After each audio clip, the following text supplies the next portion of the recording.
Hi, my name is Brennan Northup, and I'm 20 years old. I was raised in a Christian home and was homeschooled from a young age until I went to high school later on in life. Always reinforced family values, and things that we learned in church were reinforced in the home and explained, and I was very aware of what my parents' beliefs were, and they gave me the freedom when I was older to understand and know for myself what I believed. In Timothy it says, "Don't let anyone look down on you because of your age." That verse really stuck out to me, that series of passages, but set an example for the believers in speech and life and love and faith and in purity.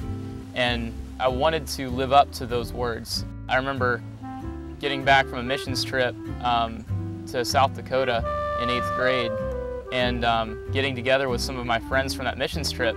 We'd been to a retirement home there, and we're thinking, why don't we do something like that here? There's retirement homes in Fort Wayne, and we did it.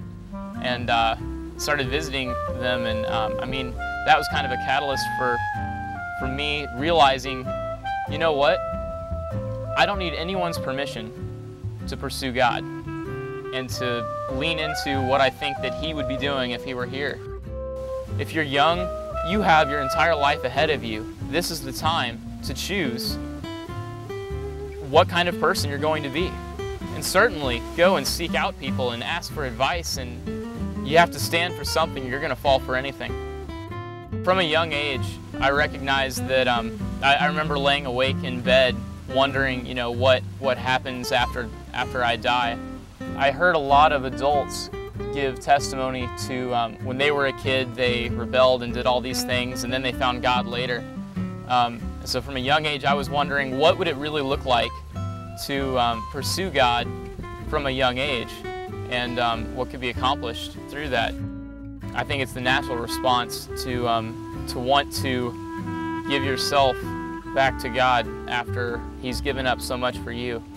I really accepted the fact that God literally came down in human form and suffered just for my sake, just so I would have the opportunity, if I so chose, to become a part of His family, and to let the weight of that, not just the facts, but the weight of it to sink in, I think can be the most transformative thing that you can believe.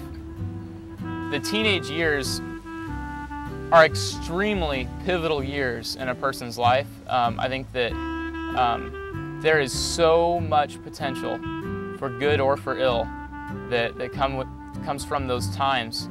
I think that time in your life is so much more about what you could be than it is about what you have been and have done. You get to wrestle with ideology and what would be the absolute best case scenario. What would God desire of my life? To me, such a beautiful time, because I'm a person who wants to believe the best about situations and be optimistic, and I'm an idealist, so in my heart I'm always wanting to dream about what could be. What would it look like if the kingdom of heaven were brought to earth, and what aspects of earth reflect the kingdom of heaven already. Coming alongside teenagers and affirming their struggles and encouraging their dreams is so necessary towards inspiring them to really strive and to put forth an effort in life to achieve that which God has for them. Choosing to put yourself in uncomfortable positions for the right motivations, when it's in the direction that God is leading you to, when it's based out of faith and love and they're tempered by self-control, if that's where God has you, then stepping out in faith and risking that will be far more rewarding than staying in your comfort zone.